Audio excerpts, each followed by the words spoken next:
Hello, welcome. And welcome to those who are joining us online. Can I invite those who are joining online to make sure you are muted, please, so that we are able to not be interfered with.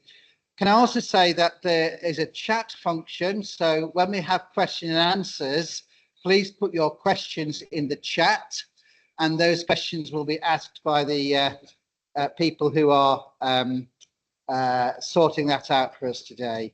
And we look forward to the interesting questions people might want to ask. My name's Neil Cockling. I am the team leader for the Chaplaincy team here at Cumbria, Northumberland Town, and we're an NHS Foundation Trust. And it's been great to have interest from all over the country as people are joining us online for this inaugural lecture for our work within psychiatric care, which looks at the interface between chaplaincy and other professions, and particularly with psychiatry in this case.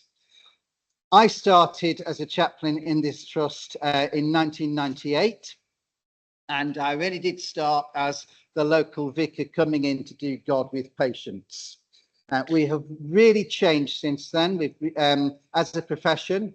At the moment, I am the president of the College of Healthcare Chaplains nationally, and we've seen the profession develop, particularly in mental health, as a service which is truly clinical, working with clinicians who are at the sometimes struggling with the presentation of spirituality that we're seeing in patients, and to see how chaplains can sometimes help unlock conversations in that therapeutic relationship that we develop with our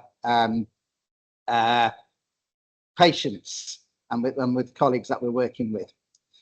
And I'm really delighted that in this inaugural lecture, we are hoping to kick off the conversation between chaplaincy and other disciplines. And our inaugural speaker, Chris Cook, is a really, really good person to start this series. I've known Chris for 12 years now. Chris was very involved in an organisation called Spirituality Mental Health Northeast, which helped a whole group of people, service users, third-party people who would come together to talk about how we can help with mental health and spirituality. Chris has I've also encountered Chris at Durham University, which is where I did my doctorate, and where Chris taught in the theology department. And before he was a professor in the theology department, he was a professor of psychiatry in Kent. So Chris is a really good person, as you will see from the blurb, to actually link these two worlds. We are particularly delighted to have a recipient of the Oscar Pfister Award present, because that is a global recognition of Chris's contributions to the field of psychiatry and spirituality. I have heard Chris speak on this subject many times. I'm looking forward to hearing his latest iteration of this. And I know from what I've heard in the past how much I have enjoyed hearing what Chris has to say. And just while I'm speaking, the camera's being put into place. So sorry, at the moment you only have the slides to look at online. And so just need to check with the technical things how we're doing. We'll just wait to see when I come up. We'll invite Chris to speak once everything's in place. Okay. So at the very least, you'll be able to see the slides, even if you can't see Chris at the moment. That will be sorted as we speak. So without further ado, I'm not going to do any more blagging to fill this space. I'd particularly like to welcome those who are present here today in the Jubilee Theatre here in Newcastle, from a whole range of disciplines. I've seen people from local faith communities in the community, and there are chaplains, there are nurses, there are healthcare assistants, there are clinicians, GP trainees. We've got the whole gamut here, and we really are looking forward to what you have to say to us today, Chris. So welcome, Professor Chris Cook.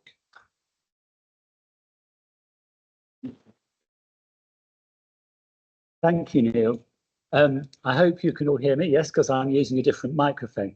Thank you for that very kind introduction. It's lovely to be here again at St Nick's. I can't remember the last time I gave a talk in this lecture theatre, but it's such a beautiful place and a great joy and privilege to be here again.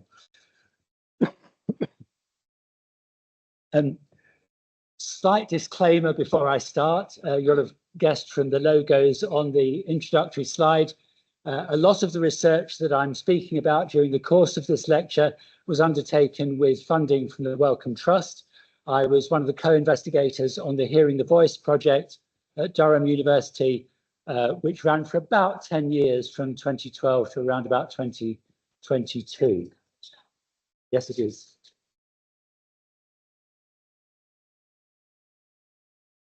How's that? Any better? I think I've turned it off. Just turned it off. Is that any better?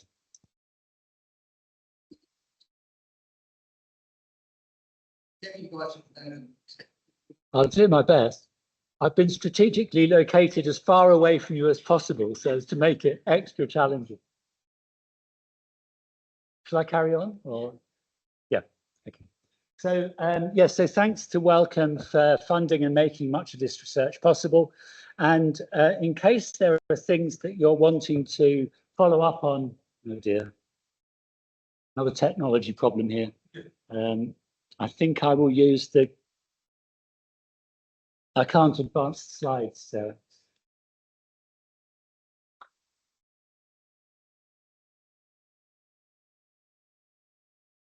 Maybe. Seems to work.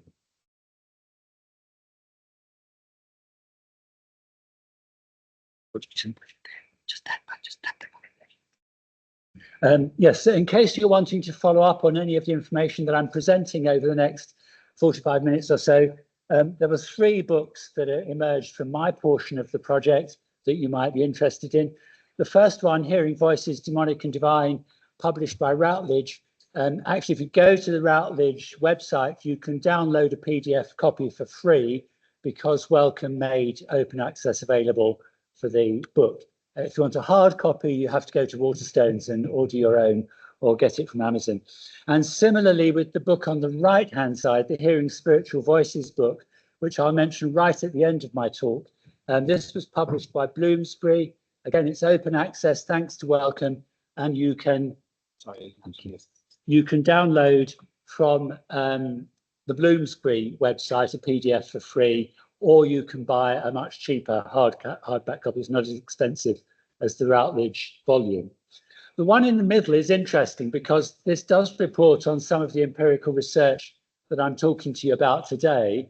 For reasons best known to the Wellcome, this didn't count as research, even though it clearly is research, and it's not available for free.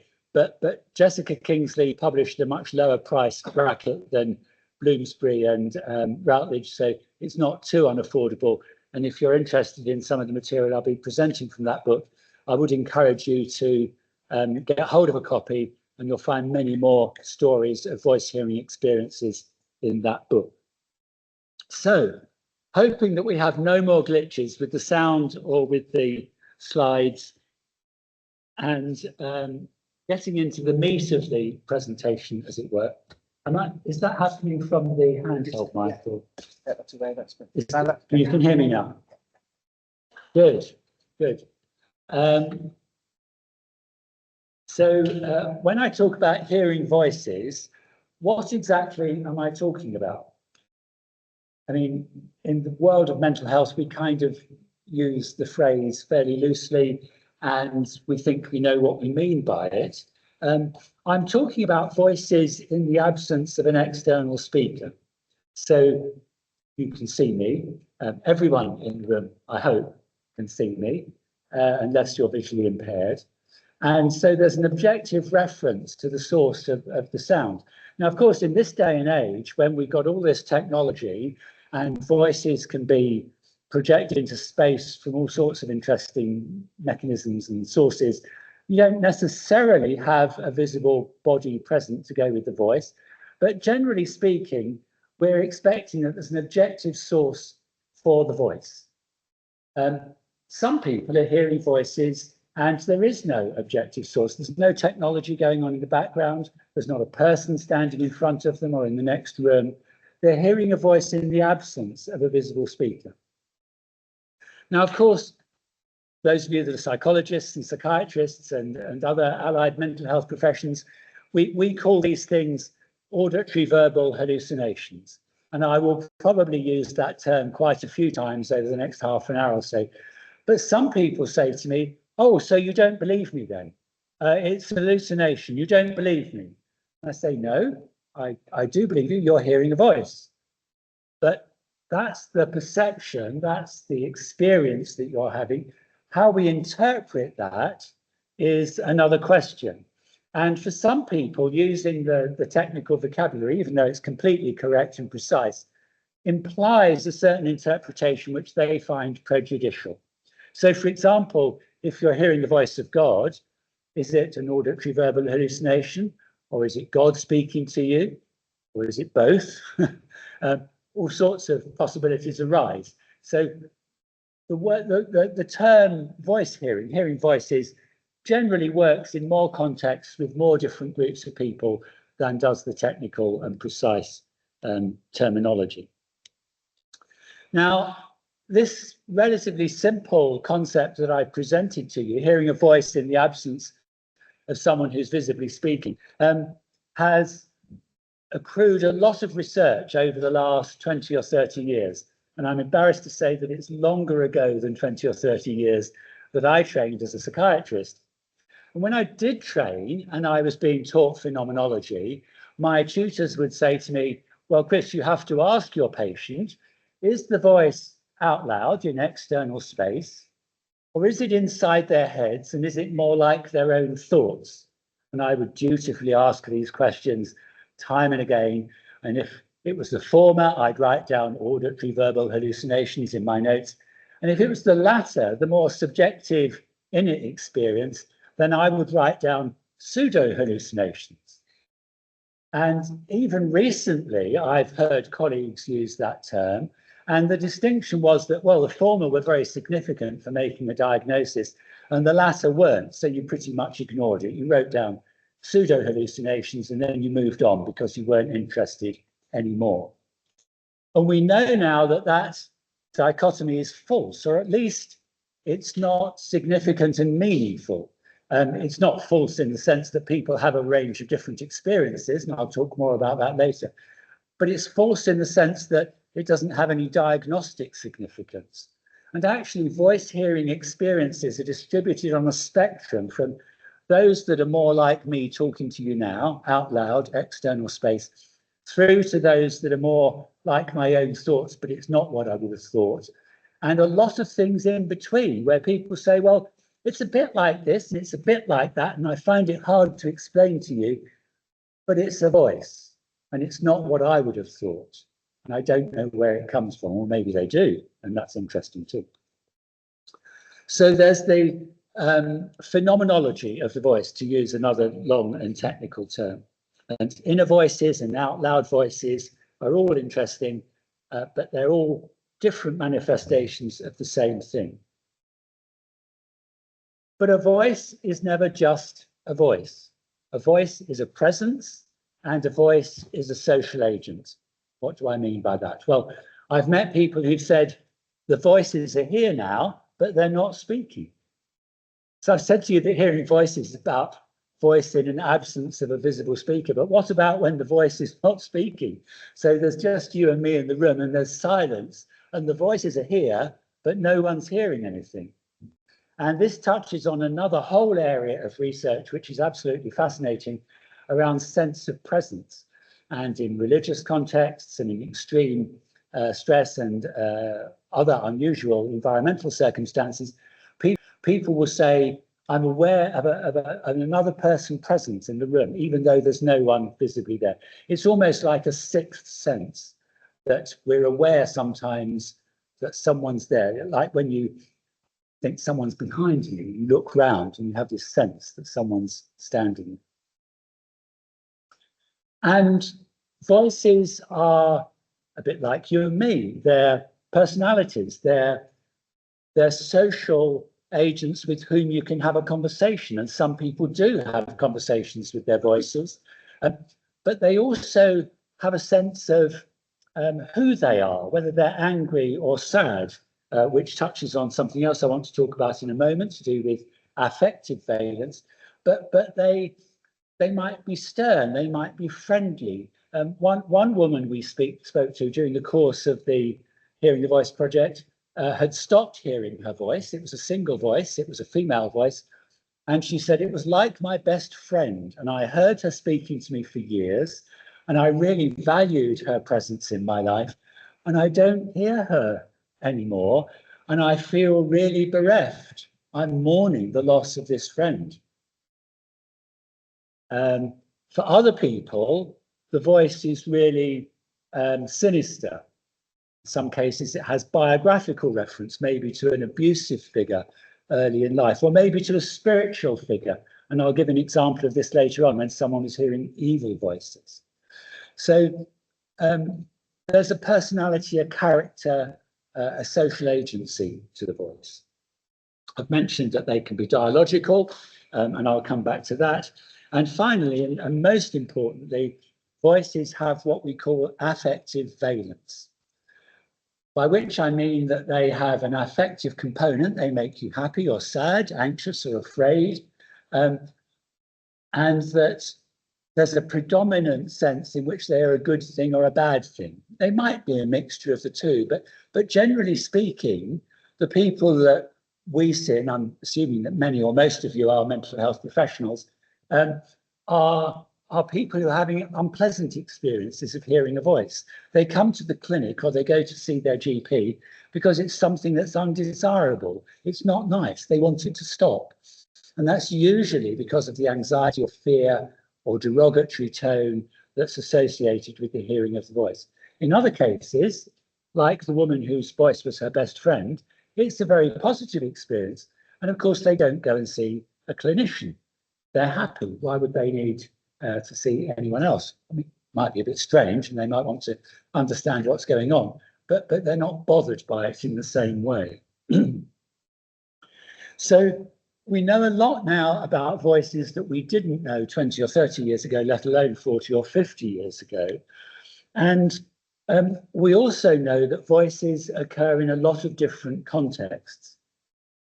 Now, here we are in St. Nicholas Hospital, and as I've said already, many of you are mental health professionals. We have in the past a legacy of, oh, you're hearing voices, you must be ill. And still, for a lot of lay people, that's what they expect. Oh, he hears voices, he must be mad. And maybe they're much more unkind in the language that they use. But we now know that actually people hear voices in all kinds of contexts. There are people in the general population who are hearing voices, getting on with their jobs, going about their daily lives with no psychiatric diagnosis.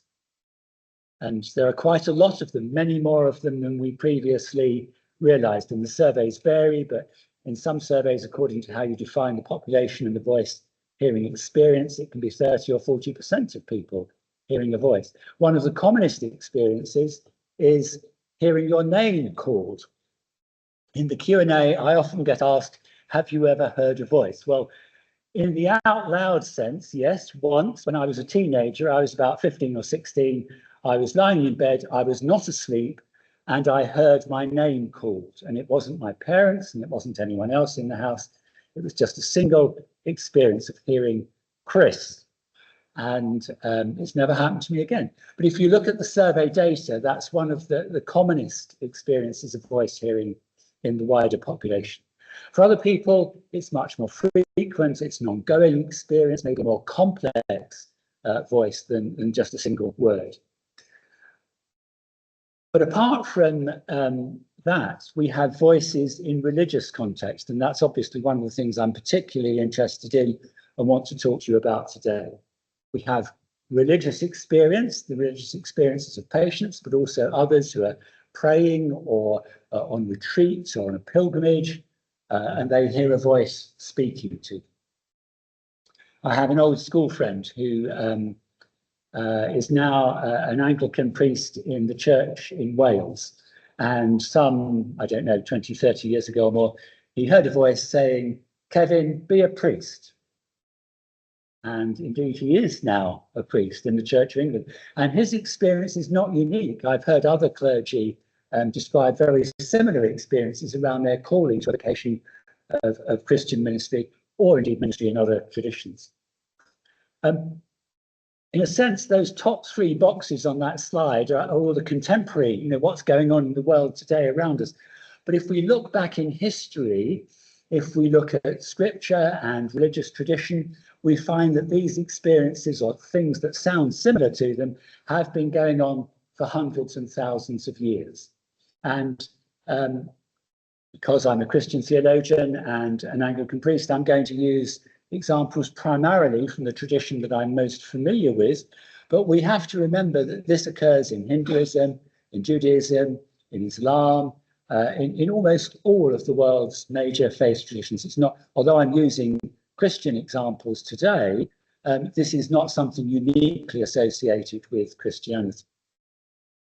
So I'm going to start with scripture, and I'm going to do that not because I think you're the Bible class and I need to preach to you, but because people within faith communities are reading holy books, the Quran, the Bible, the Tanakh, the Bhagavad Gita, and in the course of their reading, they're hearing about experiences that people had centuries and millennia ago.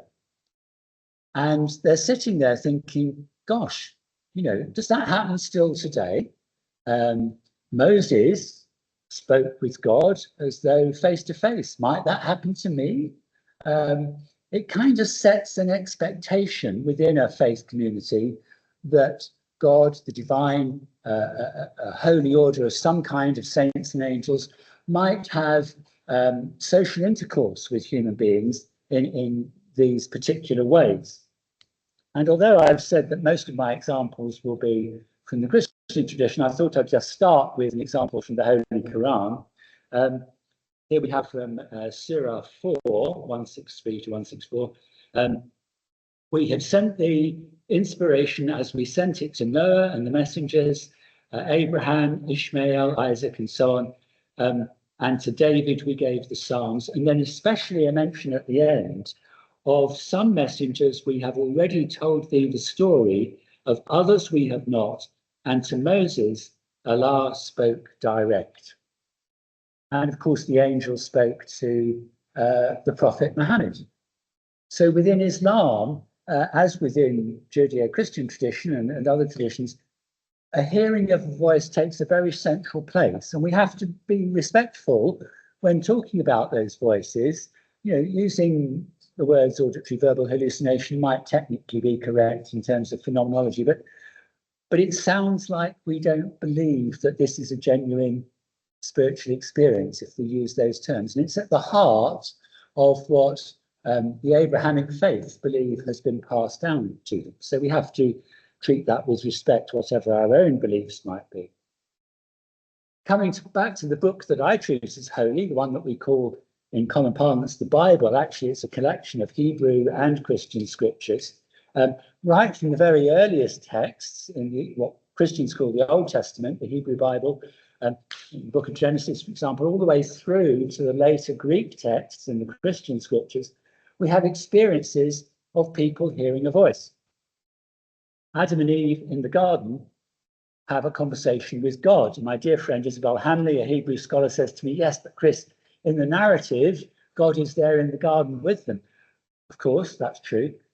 But we aren't told that they see God in the garden. We're only told that they hear God in the garden.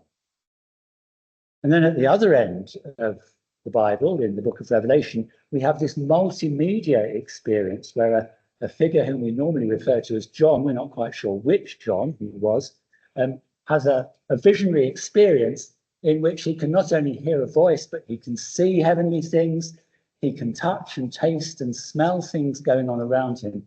And it's a full kind of multimedia experience of things holy and divine. So these experiences are permeating Judeo-Christian scripture. They're there from beginning to end. Here we have just one of them. I'm going to mention the experience of Jesus's baptism in the River Jordan. This painting you may recognize being by William Blake, who himself had visionary and voice hearing experiences as a young man. He told his parents about them, and they told him to shut up and not to make up such stories because they didn't believe him. Interesting. And this is his depiction of the experience where Jesus is being baptized in a heavenly voice says, "This is my son, the beloved, with whom I am well pleased." Or depending upon which gospel you read, "You are my son, the beloved, with whom I am well pleased." And going back to what I said earlier, we know what people think about those who hear voices. So at the early turn of the 20th century, late 19th, early 20th century, we have a variety of psychiatrists going on record as saying, well, Jesus must have been suffering from schizophrenia then. They didn't call it schizophrenia necessarily, but they believed Jesus was psychotic because he was hearing voices. And if you hear voices, you must be psychotic. And as I've just explained to you, that goes against all the evidence of what we now know about voice hearing. Even at the time, it was highly debatable. And here's the rebuttal by the famous medical missionary and biblical theologian Albert Schweitzer, who in his master's dissertation basically said, well, you haven't studied psychiatry very carefully. And by the way, you haven't studied the Bible very carefully either, because otherwise you'd know that according to two of the gospel writers, it was the whole crowd that heard the voice and not just Jesus. So then, as now, we have to be very careful when talking to people about their experiences. Who heard what, and did anyone else hear it, and what does it mean? We have to tease these things open, as it were, to understand them in more depth and not jump to superficial conclusions about, oh yes, well then you must be psychotic or mentally ill. And immediately after that experience, of course, there's another one. Jesus goes into the wilderness, according to Matthew and Luke in the New Testament, and he hears another voice. If you are the Son of God, the voice says, this time it's an evil voice. If you are the Son of God, then turn these stones into bread, and so on. So a subtle distortion and a twisting of the holy voice into an experience of something evil, questioning, challenging, unsettling. And this is exactly the kind of experience that many people, some of our patients and others, have of voices which sound spiritually significant, some of which are comforting and encouraging, some of which are unsettling and nasty. And those texts, most of which were written almost 2,000 years ago, in case of the Genesis text, longer than that, have influenced the tradition of Judeo-Christian writing ever since. So here is the list I had during the course of my 10 years working on the Hearing the Voice project of some of the figures who might loosely be described as Christian. Some of them were very questionable and on the fringes of the Christian community, who had experiences of hearing a voice. And you can see there are dozens of them. And they, well, you probably can't because it's such a small print at a long distance. But anyway, from the very early centuries, from the 3rd or 4th century, where we read about St. Anthony's experiences in the Egyptian desert, all the way through to contemporary figures who describe their experiences of hearing a voice. It has to be said there's less written down in the first millennium, partly perhaps because we've lost the manuscripts, but also because we have what Bernard Begin talks about, the flowering of mysticism around the turn of the first millennium, in which there seems to have been an explosion of mystical and visionary experiences in Christian Europe for a variety of reasons, which we might talk about another time. But most of these figures were hearing either the voice of God or a holy voice and an encouraging voice. Some of them, the ones I've put in red on this slide, were also hearing evil voices. And that's interesting for a number of reasons, clinical and theological. Firstly, these figures were thought to be holy because they were hearing Satan or demons talk to them. That sounds perverse, but Jesus went into the wilderness and heard the voice of Satan tempting him. And these Christian lives were modelled on the example of Jesus. So if you did battle with demons in the desert, as St. Anthony did, for example, then you were following the model of the life of Christ, and it was a sign of your holiness and your goodness. So often these days, I hear the opposite. And I'll tell you a little story, a case study later of a particular person known to me.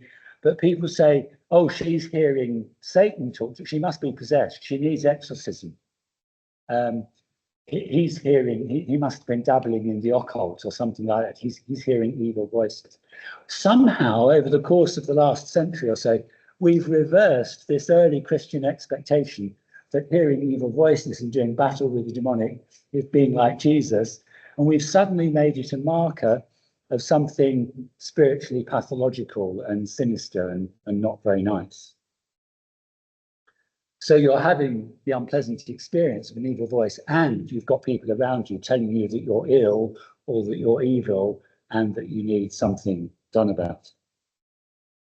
Let me just run through a series of very quick examples. Francis of Assisi, probably one of the most famous stories of hearing a voice in Christian tradition, around the 12th century or early 13th century. Francis was the son of a wealthy merchant in Assisi, in northern Italy, what's now northern Italy, and to cut the long story short, gives everything up, renounces his family ties and his wealth, and goes off to live a holy life of prayer. And he's kneeling, praying before a crucifix in a ruined chapel just outside San Damiano, near Assisi in Italy. And as he's praying, he looks up at the crucifix. Supposedly, here we are. Supposedly, that's the crucifix, or whether it is or not is highly historically debatable, but it's the one that you'll find hanging in a church in Assisi in Italy today. And he hears Jesus from the cross saying, Francis, go and repair my house, which, as you will see, is all being destroyed. He hears the voice 3 times, according to his biographer.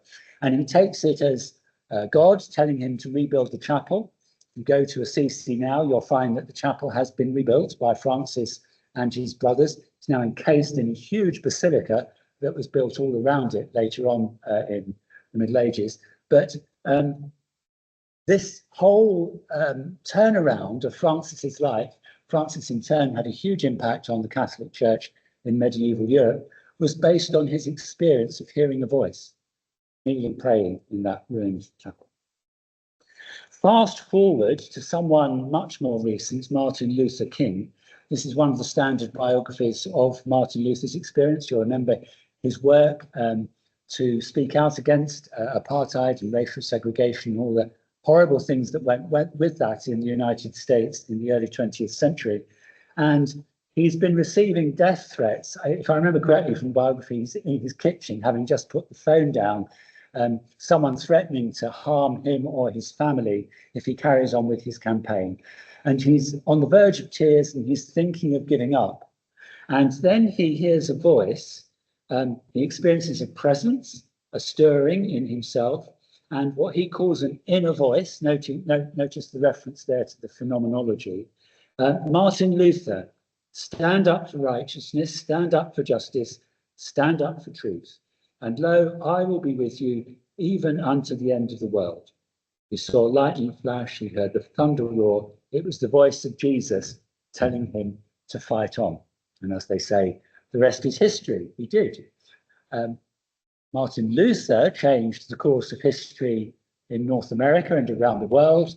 The voice changed the course of Martin Luther's life and campaign. So there are some very positive impacts of voices upon people's lives. And this lady is so well known, I don't even have to put her name on the slide because you all instantly know that this is Mother Teresa. What's less commonly known is that when she was on her way to a retreat in India in 1946, 10 years before I was born, she hears a voice that calls her to her particular vocation. The voice keeps pleading with her, come, carry me into the holes of the poor, come, be my light. She believes it's Jesus speaking to her, calling her to serve the poor in Calcutta. And she is very careful in her journal to explain that she doesn't only feel called to her life of service of the poor because of the voice, but because of other things that she thinks are more important than the voice. But she does also hear a voice, and after a year or two, it ceases. And as you know, she continues to make a huge impact upon the poor communities of northern India, and indeed on the vocations of many others who followed her into this work. So there are some Christian examples, and we could spend the whole afternoon just following more and more and more examples of that kind. I've just picked a few relatively well-known ones. What about religious experience in the contemporary world? I mean, Martin Luther was nearly a contemporary figure who died a few years ago. But what about people today praying in our churches and mosques and synagogues? What are their experiences? Well, I'm going to refer here particularly to the work of Tanya Lerman, an anthropologist working at Stanford University in the States, who's done some fascinating research on Christian communities in Chicago and in California.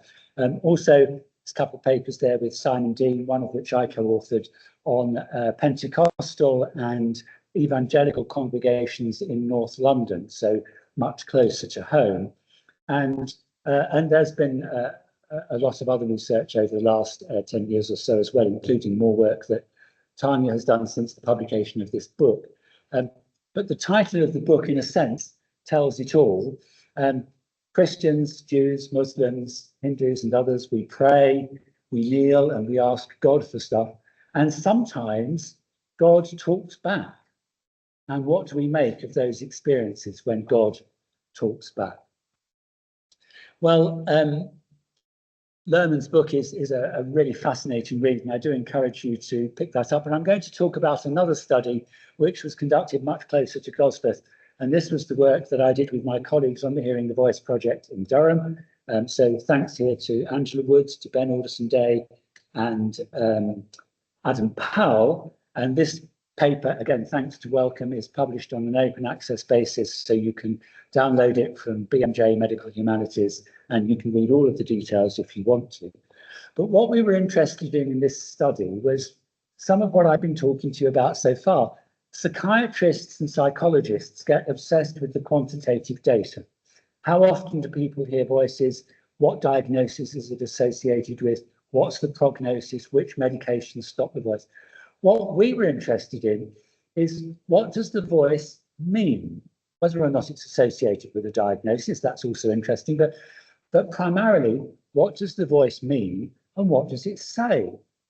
And what do people today have to tell us about those kinds of experiences? So we conducted an online survey. In fact, there were two parts to this, one of which is the book I'll come back to in a moment. But the online survey, which was reported in the BMJ Medical Humanities paper, we received responses from 60 or so largely Christian respondents who told us about their experience of hearing a voice. And the question we asked was simply, have you ever had a spiritually significant experience of hearing a voice? We left it to them to decide what was spiritually significant. And we left it to them to understand what was meant by a voice, but we did ask them in the survey to tell us what their experience of hearing a voice was like. And we came up with a provisional classification of around about 8 different categories of meaningful voice hearing experiences from these largely, but not entirely, Christian people. Voices associated with an experience of conversion, a calling to a particular vocation, like I mentioned with my friend Kevin, a crisis where something awful is about to happen, a terrible accident or an illness or a death maybe. Comforting voices, voices that confirm and clarify particular life decisions that people are trying to make. Shall I marry him? Shall I become a teacher? That kind of thing. And then 3 categories which are a little bit more complex, and I won't have time to go into this in detail, but communications, conversations, and companions, all of which are variations on the theme of a presence with whom the person has a conversation and a dialogue that's ongoing, in the sense that in daily life they refer to this person and talk with this person, whatever they may understand that person as being, about the things that are of concern to them. Now, the bottom three categories are qualitatively different than the top five categories. The top five tended to be very infrequent or perhaps once in a lifetime experiences, as I've said, at a moment of conversion or crisis or a particular happening in the event of that person's life. The other three tend to be much more frequent and ongoing daily experiences. So there's a different phenomenology, different quality to these experiences, but they were meaningful in some quite important ways. The first five categories tended to be very positive emotional experiences. The second three, the bottom three, were a mixture. Some of them were positive, some of them were negative. Usually the positive ones were experiences of God or an angel or a saint or a positive spiritual figure speaking to the person. Usually the negative experiences were experienced as evil or demonic or spirits of some kind. And of course, if this were a primarily Islamic sample, we'd be talking about jinn, spirits as understood within Islamic tradition, rather than using the language of demons and spirits that's familiar to Christians and Jews. So we began to uncover a world of meaningful experiences, many of which people appreciated and looked back on as being really important turning points in their lives, a bit like Francis and Martin Luther, albeit without the historical and worldwide significance that those figures had. And here are some examples. Voices of the first kind that said, be baptized, or teach scripture, a woman that went on to have a long and happy career as an RE teacher in school. Trust me, the voice said to one woman, do not be afraid. If I remember correctly, that particular voice was heard on the M4 when this person was driving to the West Country and a deer suddenly ran out in front of her car. She thought there was going to be a multi-vehicle collision and that people would be killed, possibly including her, and everyone came out of it safely and no one was harmed. But she heard a voice during the experience, do not be afraid. One of the ones I love, a woman who's just met a man whom she obviously fancied at some level or another, and she's talking to this man whom she's met for the first time, and the voice says, you're going to marry him, you know. And she does. Interesting story. I'm not recommending that as a way of matching. And then, as I say, there's the ongoing kinds of voices as well.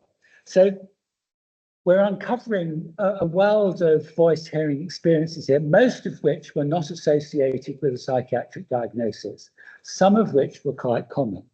And they were a mixture of the kinds of voices I mentioned to you earlier. So slightly over half of them were out loud auditory voices in external space, the kind that I was taught as a psychiatric trainee to write down auditory verbal hallucinations in the notes. The others were a mixture. Some of them were more thought-like in my head. I don't know, it's not my thought, but it is like a thought. And then about a quarter were a kind of an in-between group where it's a bit like this, a bit like that. It's really hard to describe. In our group, most of the voices were heard infrequently, most were single voices, most were identified as divine or the voice of God, and about a third occurred always or sometimes during times of prayer.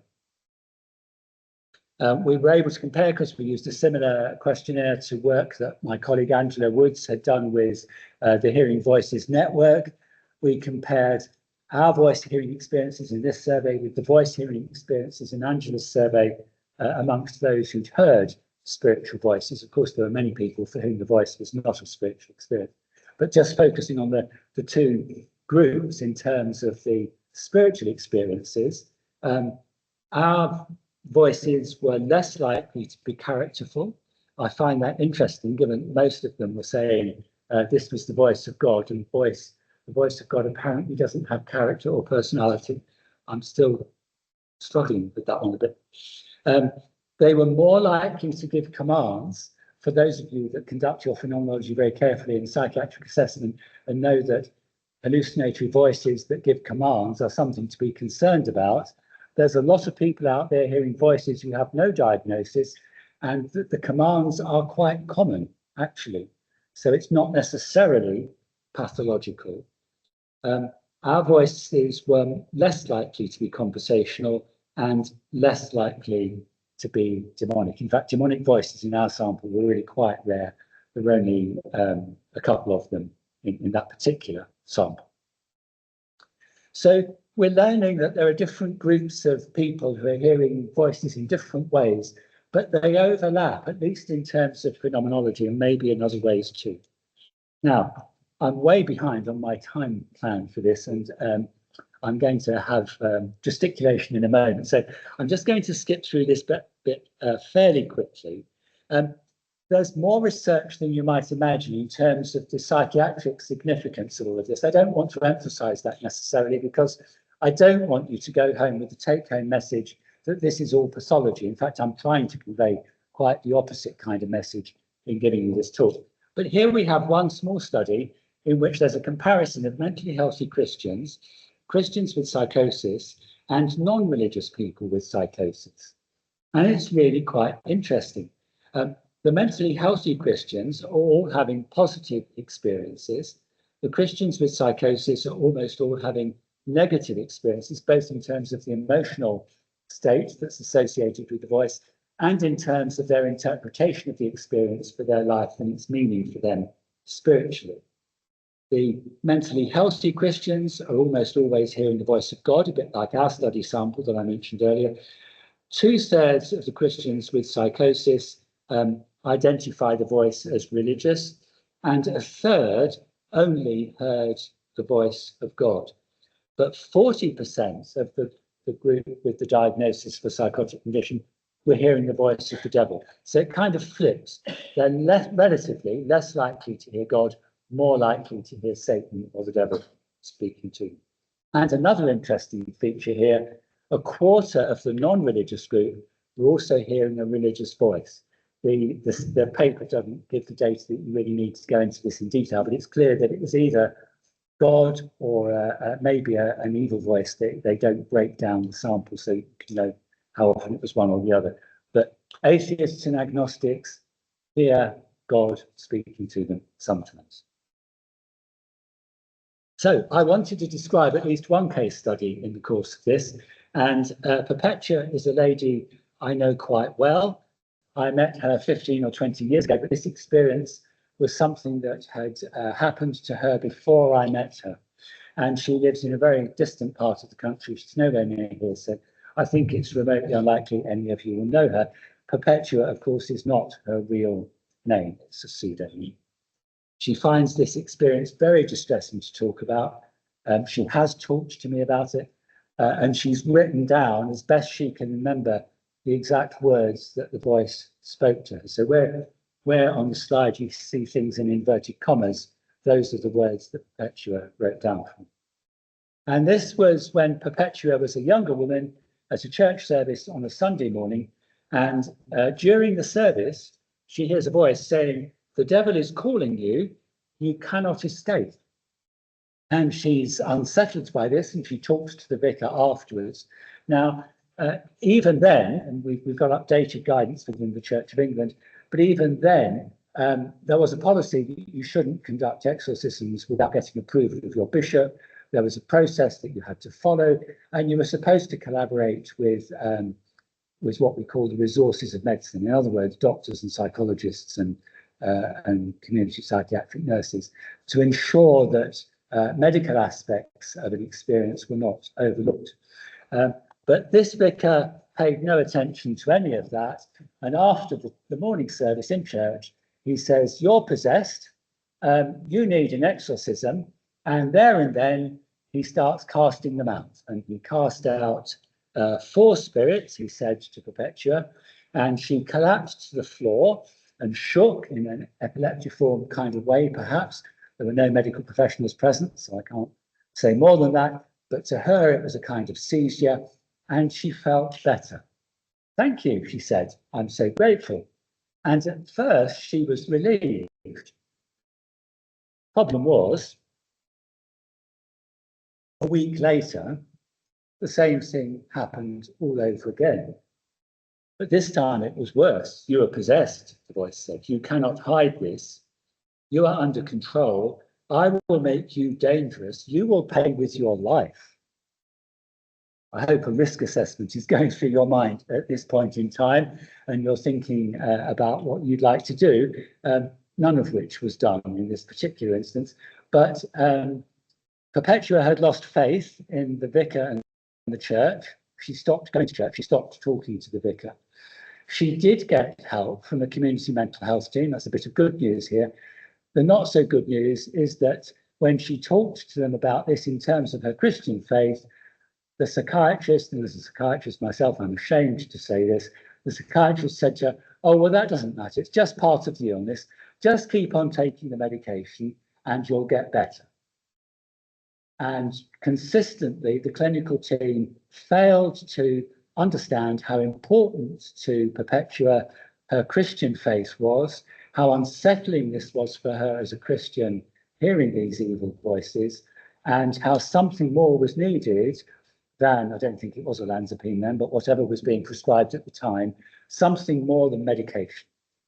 And Neil and Claire and others will be pleased to know that it was a chaplain who made the connection some 7 or 8 years later, who managed to work with Perpetua in such a way that she could understand her illness in terms of her Christian faith and her Christian faith in terms of her illness, and to draw on the positive coping resources that she brought to her illness as a Christian. So, for example, she would say to you now, she still has relapses from time to time. I've been with her when she's been hearing the voices, and it's deeply distressing to her. But she says, Chris, if this is the voice of the devil, and I'm not completely sure whether it is or not, but it sounds like it, if this is the voice of the devil, he's the father of lies, so I shouldn't pay any attention to him. So I try and focus on other things. So let's carry on our conversation now. You're helping me to be distracted from this unpleasant experience. Let's continue what we were talking about. And she finds prayer and music helpful. And she's now a member of a much more accepting and affirming Christian congregation where they don't stigmatize her in the same way because of her experiences of hearing evil voices. They don't expect her to be exorcised, and they don't tell her that she's a bad Christian. And she has a plan in place so that when early signs of relapse are appearing, chaplains, members of the congregation, people like me, others can know how to act in order to get her the treatment that she needs at the earliest opportunity. So there's good news there and there's bad news. You know, as mental health professionals, we didn't deal with that very well. As Christian clergy, we didn't deal with that very well. But give it 10 years, and we got there in the end. And she has a consultant psychiatrist who's now much more affirming of the role of chaplaincy and of Perpetua's faith in her in the course of her illness. And she's got everything working together so as to promote recovery rather than exacerbate all the negative aspects of illness. So I'm going to get yes, okay, I've got signs already. So let's just sum up this part of the talk, because this was the main message that I wanted to send your way. There are different communities of voice hearing experiences, different groups of people. There's what I've called spiritually significant voices at the top of the triangle here. There's what we all work with in the world of mental health services at the bottom right, psychopathology, if you want to call it that. And then there's the wider world of hearing voices, like the Hearing Voices Network, with whom my colleague Angela Woods has done a lot of work. So people hear voices in different contexts. And there's a continuity between those experiences in terms of phenomenology and affect and other things. In some senses, they're all manifestations of the same kind of experience, but they're also very different experiences. In a sense, there are discontinuities, they're discrete experiences. So, for example, the spiritually significant voices that I mentioned to you tend to be infrequent, a single voice, a spiritual figure, God or an angel or a saint, a positive experience, so that they're life enriching and encouraging, and spiritually meaningful. Tends to be. Some of them are not, but most of them are. If we look at the psychopathology, the experiences of voice tend to be much more frequent, although I've said to you that there are spiritually significant voices that are more frequent sometimes. They tend to be multiple voices, not a single voice. They tend to be stigmatizing, mainly because of the diagnosis that's associated with the experience more than the voice itself. They are associated with negative emotional states, and they're dismissed by family, friends, and mental health professionals as being meaningless. But in a sense, I'm asking the question, are they meaningless experiences, or are they meaningful experiences? And actually, there's no a priori reason why someone shouldn't be experiencing a diagnosis of a particular mental disorder and having a spiritually significant experience. And indeed, there is research from the Netherlands and elsewhere to support that contention, that people have spiritually meaningful, life-enriching experiences during episodes of psychosis, at least in some disorders such as bipolar disorder. And then finally, we have the Hearing Voices Network and that other set of experiences, which I was not wanting to focus too much on today. Just by way of summary, the implications of this for pastoral and clinical practice are huge, and we could spend the whole afternoon exploring them in more depth. Firstly, what we were all taught, whether you're clergy or CPN or psychologist or psychiatrist, listen well. All those active listening skills that you learned early on in your training are really, really, really important when it comes to understanding someone's account of their experience of a voice. Listen well. Excuse me. Secondly, discernment takes time. Excuse me. I get emails from people on the other side of the world saying, please, will you tell my psychiatrist that this is God speaking to me, it's not my illness. And I ask questions about, what did your parish priest say, what your friends and family say, do you have anyone else that you can speak to about spiritual things? And they generally say, oh, they all think it's weird, and but you'll understand because I've been Googling you and you know about these things. And I'm always encouraging people to take more time, to reflect, to talk, to pray. You don't jump to conclusions about whether something's the voice of God or not. You listen well, you reflect, you take time. You respect people's own interpretations. You don't necessarily agree. Perpetua is now willing to question her interpretation of whether this was the devil or not. Initially, it was very clear, but now she's not so sure. But you see where people are at, where are they starting from, and you start from there. Reassurance has its boundaries. I happen to have dual roles, so sometimes I'm wearing a dog collar and sometimes I'm metaphorically wearing a white coat. But mostly we're trained in one area of work or another, and we can't falsely reassure people about things that are outside our professional domain. So saying to Perpetua, if you were the consultant psychiatrist, this is not the devil, or this is spiritually meaningless, is going beyond your expertise. You get Neil or Claire or some of the other team to come and see this person and to work on that question with them. You don't exceed the boundaries of your own role and training. And similarly, of course, if you're clergy, you don't pretend to make a psychiatric diagnosis, which is not your remit. But you do work collaboratively. Again, the classic example being Perpetua's consultant who didn't see the need to work collaboratively because consultant psychiatrists know everything and don't need colleagues. But if only he had worked, was a he in this case, had worked closely with the chaplaincy team in the trust at the time, there could have been a much happier outcome.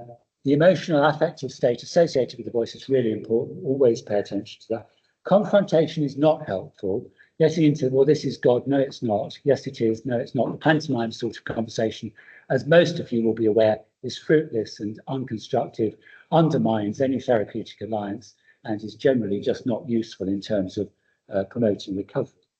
And all of these things that I'm encouraging you to do, many of which I hope and expect you're doing already, are in support of finding meaning in the experience. Just because someone's sitting in a psychiatric outpatient clinic doesn't mean to say that this is a meaningless experience. And meaning is associated with human flourishing and well-being. So we want to promote the search for meaning, even if we don't initially find ourselves on the same page as our patients, and we might want to question the meaning that they're attributing to this experience.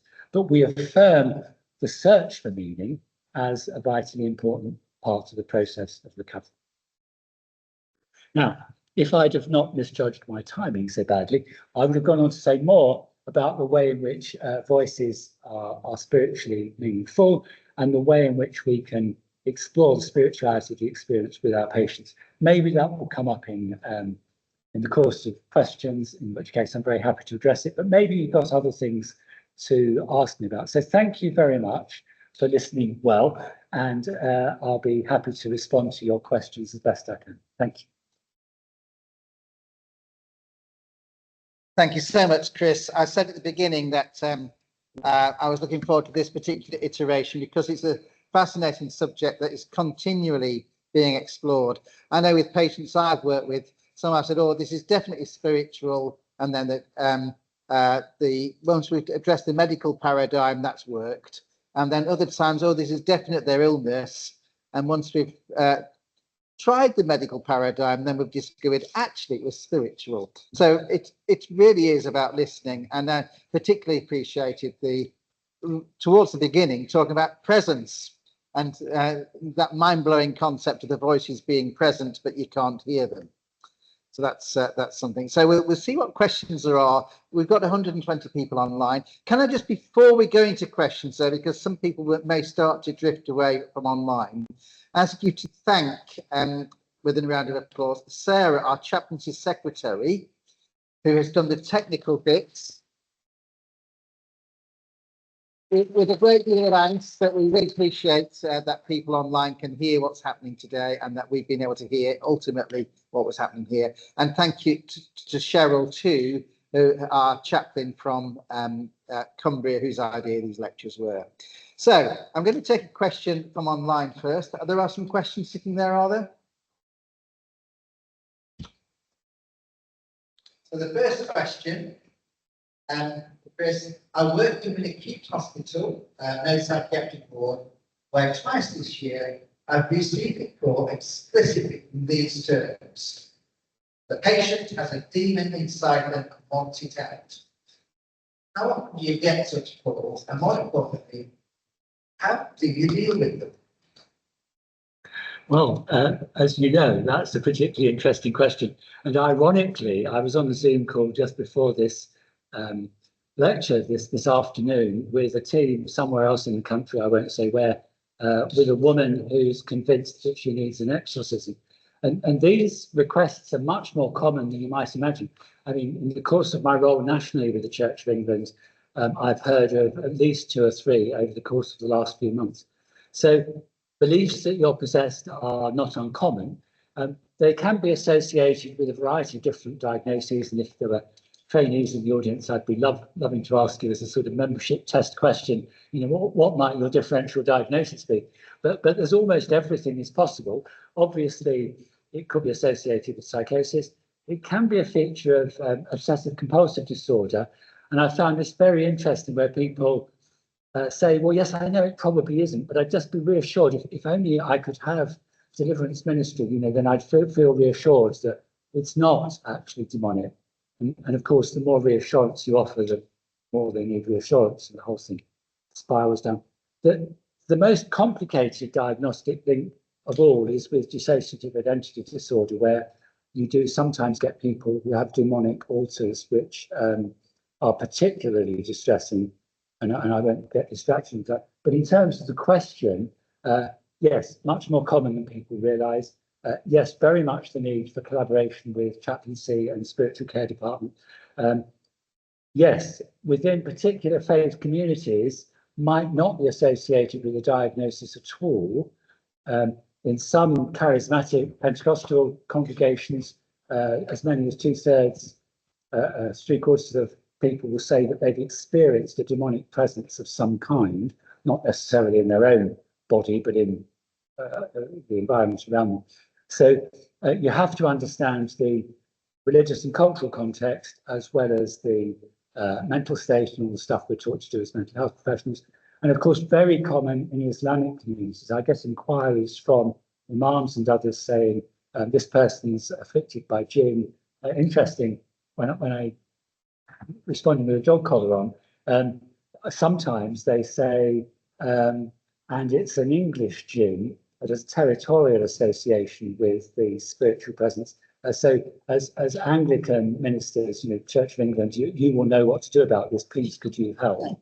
And I've got a Zoom call tomorrow afternoon with someone who's working with Islamic communities in London. So it brings up all sorts of interface dialogue issues and all sorts of transcultural issues that you have to understand in depth before reaching a conclusion. Thanks, Chris. It's interesting that, Shireen also is we work on the laptop. One of our Muslim chaplains got affirmed that sometimes culturally, Bangladeshi Muslims will interpret jinns in the way that silent Muslims don't. Yes. So a question from the audience. Yeah.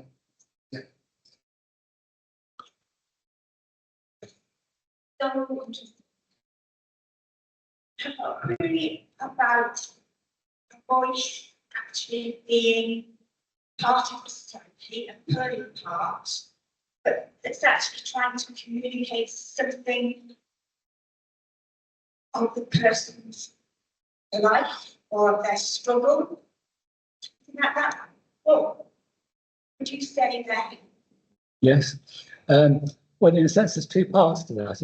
There's the biographical part where we know that voices are meaningful, not just for the kinds of spiritual reasons that I've alluded to, but because, for example, it's the voice of an abuser earlier in life. And we know that voice hearing experiences are much more common in people who've experienced abuse in early life.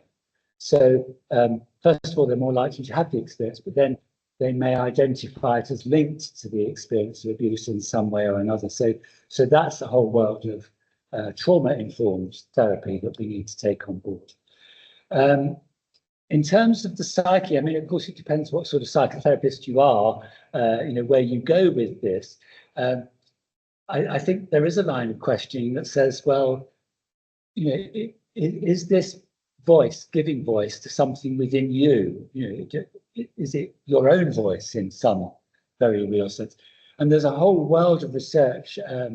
Psychologists present will probably be familiar with where one of the theories of the origin of these voices is what they call source monitoring. So most of us know what's going on in our heads, where it comes from.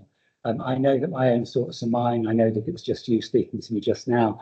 But sometimes it seems that something goes wrong, whereby I misattribute my own thoughts to an external source. They sound or feel more external to me. And I've frequently heard people say to me, I would not have thought this. It can't be my own thoughts. But to invite them to explore the question, well, it may not feel that way, but is it? Is it giving voice to something that you find unthinkable or difficult to acknowledge? That can be a very helpful sort of line of psychotherapeutic exploration. Okay, another question from online. Can you give me a thumbs up if you can hear me online?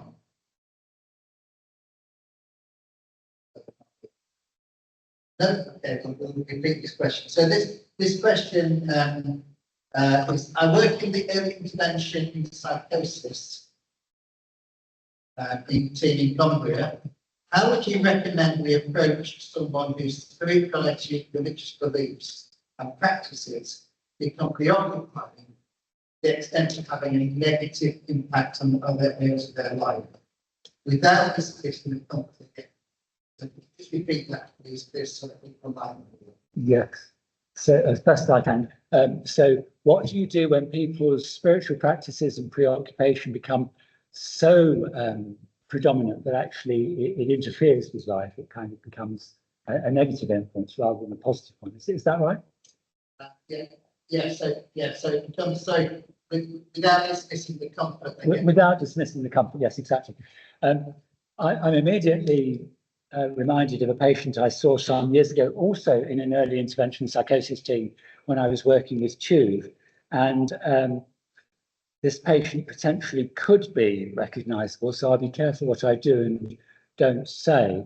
But the interesting thing was that the person concerned had a diagnosis of schizophrenia. They were drawing on spiritual practices from a range of different traditions, which is not unusual these days. People do a kind of pick and mix spirituality, bit of Buddhism, bit of Christianity, bit of Kabbalah or whatever it is. And this particular fellow, in addition to talking to me, had been seeing a Buddhist monk to discuss his experiences. And I won't go into detail because it might identify the patient, but he was pursuing prayer and meditation and mindfulness, and he was occupying hours each day with these practices. And the EIP team was saying to me, Chris, what do we do? How do we help this person?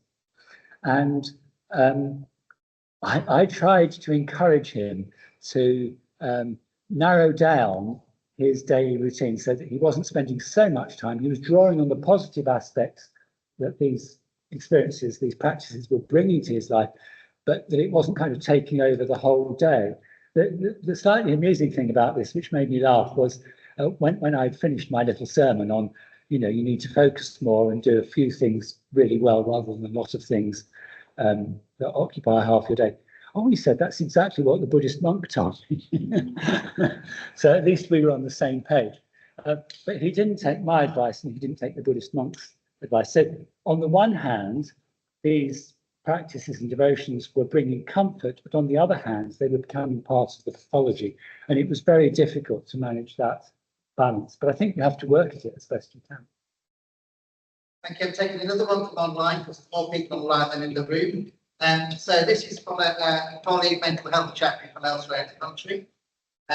It's not what you believe, but how you believe it. What causes psychological distress is the preoccupation with the belief and the emotional and behavioural consequences.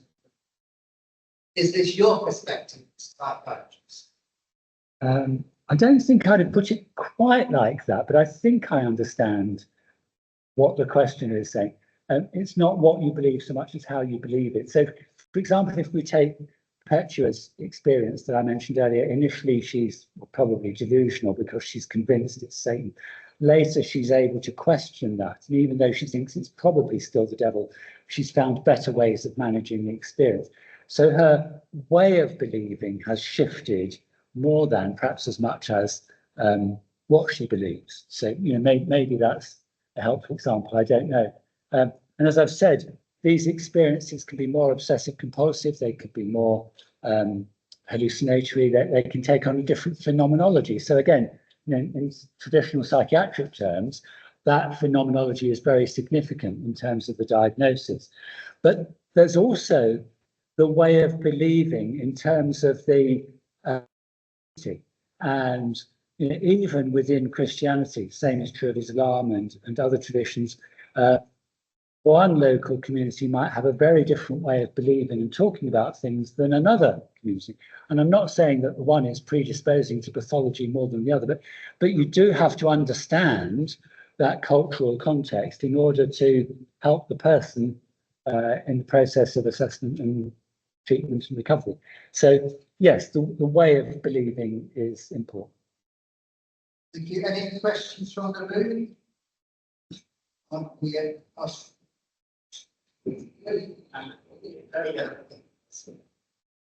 So yes, it's just with the self-helping, I think that's into about how management, like how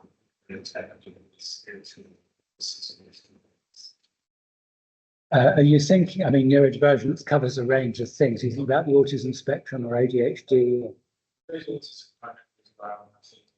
Yes, yes. No, it is difficult to hear. I think I've got the question in terms of what difference does it make if you're on the neurodivergent spectrum somewhere? I mean, it does make a difference. I'm not just trying to think. I'm not immediately aware that it makes a difference in terms of your predisposition to hearing voices or the kinds of voices that you hear. I might be wrong about that, but I'm not immediately aware of empirical evidence to suggest that that's the case. Of course, it will affect the way in which you talk about the experience and interpret the experience. So a lot of people are drawing on metaphor, for example, when they talk about their experience of a voice. Well, it's like a voice, it's not exactly a voice. And that, I mean, the word voice becomes a metaphor. And people on the spectrum tend, on the autism spectrum at least, tend not to be comfortable with metaphor and talk about things in much more concrete ways, or avoid using metaphor. So you need to be alert to all of that. I don't know if there's more I can say about that, really. I feel I'm not able to give an adequate answer to the question, but I'll go away and do some thinking about it. And it's certainly a good question to follow up on. Thanks, Chris. The next question is online, which this question invites a one-word answer, but you might want to say more than that. Have you ever recommended exorcism or spiritual exercises to someone rather than mental health input? Okay. So I suppose the answer is yes, although that's probably misleading you, because this literally goes back 50 years. Well, not quite 50 years, but let's say 45 years. I was an SHO in psychiatry working in a London teaching hospital. And I had a woman who came into A&E on Friday around about 5 o'clock, like they do. You know, it's always Friday at 5 o'clock. And she said she believed she was possessed by evil spirits.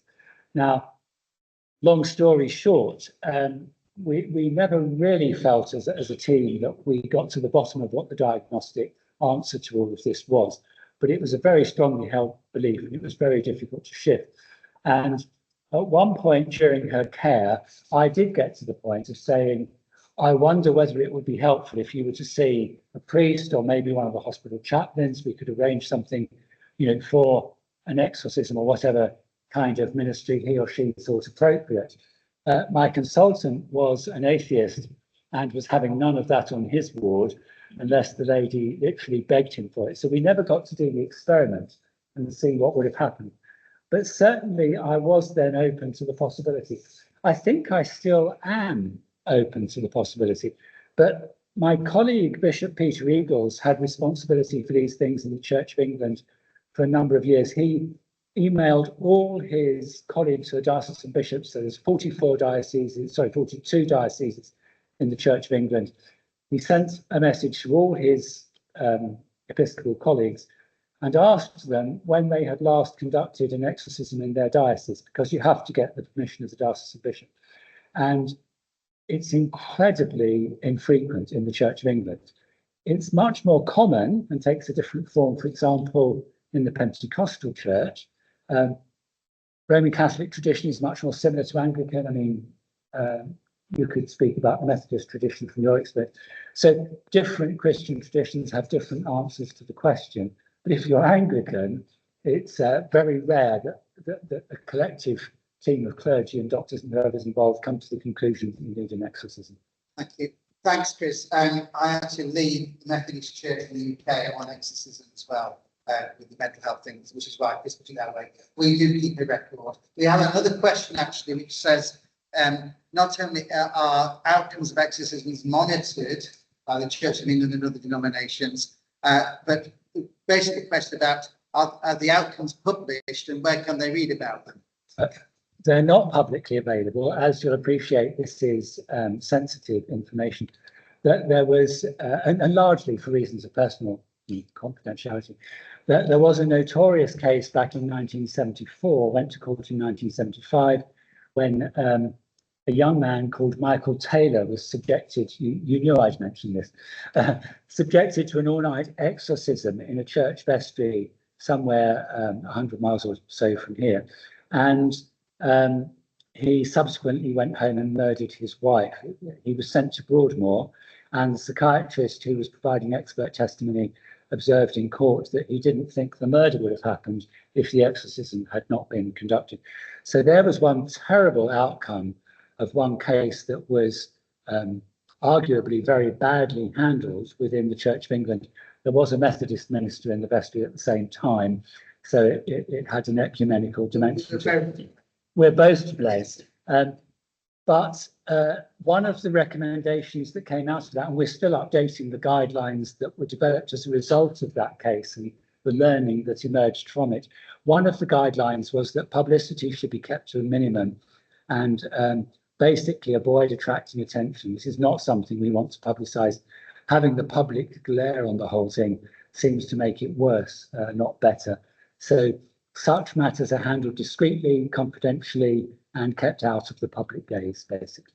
And just to say, within certainly within mental health chaplains in this trust, I'm aware of only one exorcism that's happened in my time as chaplain, 25 years. Cheryl. Thanks, Chris. I just wanted to ask if you could comment on the voices that people hear when they're taking certain types of illicit drugs. So the hallucinatory drugs and what would you, how would you respond to them? Because sometimes when they come off the high, the voices remain. So they've been somehow opened themselves up to hearing voices, which now they struggle to get rid of. Yes, and it's not just illicit drugs, of course. Alcoholic hallucinosis is a particular kind of voice hearing which can continue after withdrawal from alcohol. So yes, you always have to take a history of drug use and take that into account. I mean, it's interesting how infrequently that seems to come up in my experience. I mean, given that I was an addiction psychiatrist for 25 years, I came across a few cases of alcoholic hallucinosis, but very rarely the kinds of voices that we're talking about here directly linked to psychedelic drug use or whatever. It does happen, and you should always ask about it. Yeah. So another question online from a speciality doctor. There are many things beyond our cultural understanding and perception, i.e. possession and demonic presence, are highly considered in some cultures and religious backgrounds. Someone asked me if the voice he was hearing could be of a demonic entity. And the doctor says, how can I answer him? It's interesting how the demons are getting in here and influencing the questions. Because in fact, most of the voices we're talking about are not demonic, but of course they are particularly distressing. And so when they happen, they tend to cause a lot of concern, both for friends and family, the person concerned, but also the clinical team and how to manage them effectively. Sorry, can you just repeat the last part of the question again? Yeah, how can you answer someone who says, I'm getting a demonic yes, how yes, does the doctor? Yes. I think all that we've said before, really, listening well, taking good history, conducting a careful mental state examination, and not, and I'm using Perpetua a lot here, but she's not the only example, not dismissing the spiritual and religious part of the experience as being unimportant, because it is very important. It's important to recovery, it's important to coping mechanisms in terms of recovery from illness. So it's a useful, positive tool in terms of managing this patient's condition. And you want to have them on side and not to alienate them. So you've got to manage that balance between not feeding into the presumably delusional line of thought and saying, oh, yes, it is demonic and you need an exorcism, because we know there are, oh, incidentally, I should have said this earlier, there are no systematic outcome studies of exorcism on these kinds of phenomena. So we don't have quantitative empirical evidence. There are hundreds, and I'm not exaggerating, there are literally hundreds of case studies in the literature. And we know from those case studies that sometimes intervening with exorcism when there's a psychiatric diagnosis makes things worse, not better. So you sometimes hear people say, oh, well, it can't do any harm, can it? Particularly family and friends will say, you know, she wants an exorcism, please would you give it to her, because then she'll shut up. Well, she won't shut up, and it could make things worse. And you don't do it unless there's good reason to believe that it's not going to be harmful. You know, Hippocratic oath, first do no harm. Thanks, Chris. Another question from online. Again, another mental health chaplain from elsewhere in the country asks, are there significant differences between auditory and visual hallucinations? And would you have a different approach? Well, probably yes. And after the Hearing the Voice project, we wanted to have a visions project, and we met 2 or 3 times annually. I don't know if some of you here may have been part of this, because we had a lot of local professionals and academics involved. And we never got funding for this project. But what we did learn in the course of the work we did on Hearing the Voice was that voice hearing is not always, but often associated with visionary and other sensory experiences, particularly so if you look through the religious tradition, the literature on mystical experience and that kind of thing. The biblical texts I mentioned, a good example of this with St. John the Divine having this sort of multimedia experience things. There's much debate about some of these texts, whether they're relating actual experiences or whether it's a genre of literature that's much more to be handled as allegory and metaphor. But anyway, leaving all of that aside, yes, you do get visions as well as voices.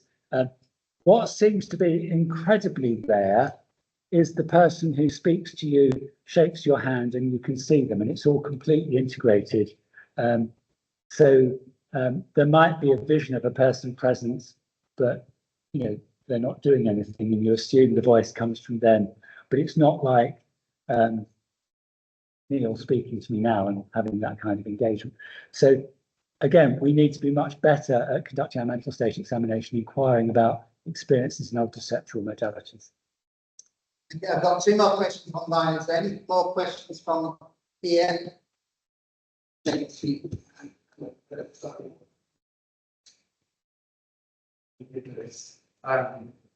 just want to understand what other approach would you recommend in a case where religious and medical intervention are bad for the process? So what other approach? Yeah, we recommend where religious and medical intervention are bad. Well, if I've understood the question correctly, and come back to me if I haven't. What I'm advocating is a collaborative approach, so that clergy, psychiatrists, and others work much more closely together in terms of responding. And Petra again is an excellent case in point. It was the mental health chaplain. The question was where the religious approach and the medical approach have both failed.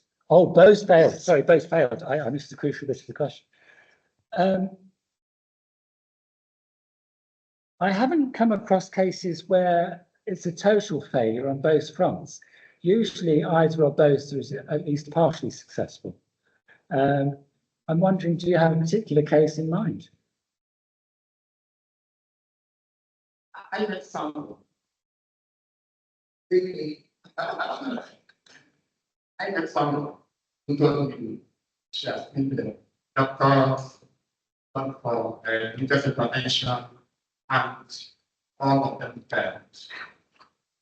But she doesn't know what else. Well, really interesting, and I'd love to have a conversation with her. I mean, people say that things have failed, and forgive me for being skeptical, but maybe they haven't. The antidepressants didn't help, and then you discover that they took a very low dose for a couple of weeks, and they gave up. So I'd want to know what failure meant in those circumstances. One of the interesting things in the exorcism literature, since we seem to be talking a lot about that, is that the initial exorcism fails, so that the conclusion is you just need to do more of it. And it seems counterintuitive. If it hasn't worked, why would you continue to repeat the same ineffective experience? But there are some quite well documented cases where people have had repeated exorcisms over weeks, I'm not exaggerating, and eventually they've achieved some kind of recovery or relief, whatever you want to call it, from what was perceived to be demonic interference. And usually in those cases, there was also an account of a psychiatrist saying that there was no diagnosis and there was nothing wrong. But a lot of these cases are 50 years ago, and they're not as well documented as the real skeptic would like to see in terms of properly confirming that appropriate medical treatment hadn't helped, appropriate spiritual care hadn't helped. So I'd remain to be convinced. But if this story is one of such a kind, then we need to scratch our heads, don't we, and get together and think about what else we can offer. Thanks, Chris. We're going to answer some questions online. I have a question.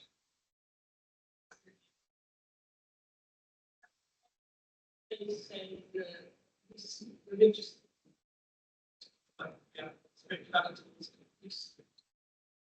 Sorry, I'm finding it very difficult to hear you.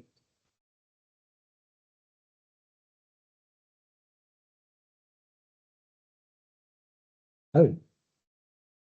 Yes. Well, I can give you kind of half an answer to that one.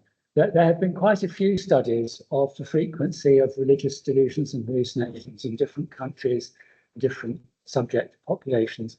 There was a line of thought at one stage, excuse me, that that these things were on the decline because people now hear aliens or microwave bugging devices. They have sort of technological explanations for their experience rather than spiritual and religious ones, and so on. Actually, these things do fluctuate with time, but not in a progressively downward direction. They go up and down, and worldwide they're still very common. Indeed, even in this country, they're still very common. They do seem to be much less common in countries where there's a prevailing secular sort of ethos. I mean, for example, surveys of such things in China tends to have a very low incidence.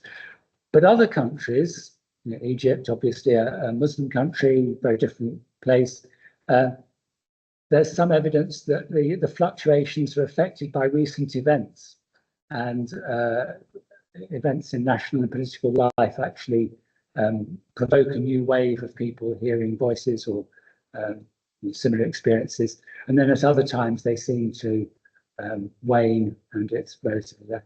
But it's not worldwide, the literature is complicated and it's not a progressive decline. Thank you very much, Chris. That's been enormously interesting. Well, I found it enormously interesting. Sorry if other people haven't. To say we are really, really grateful for you coming to be with us. There will be feedback forms going out. If you want to give feedback, this is our first lecture. We're interested to know if there's anyone you'd like us to invite in future to come and address us. To help in our thinking about that interface between spirituality and psychiatry stroke mental health. It has been a privilege to hear you again, and I'd like to invite you, before we put our hands together one more time, if you want to stay for a drink and some biscuits before you go, please do so. If you're traveling 100 miles, as some of you are, do get some biscuits to keep you going all the way to Whitehaven. And sorry about those online who can't share our biscuits, but I'm sure you have a kettle near you to do that. So please put your hands together for the Reverend Professor Chris Cook.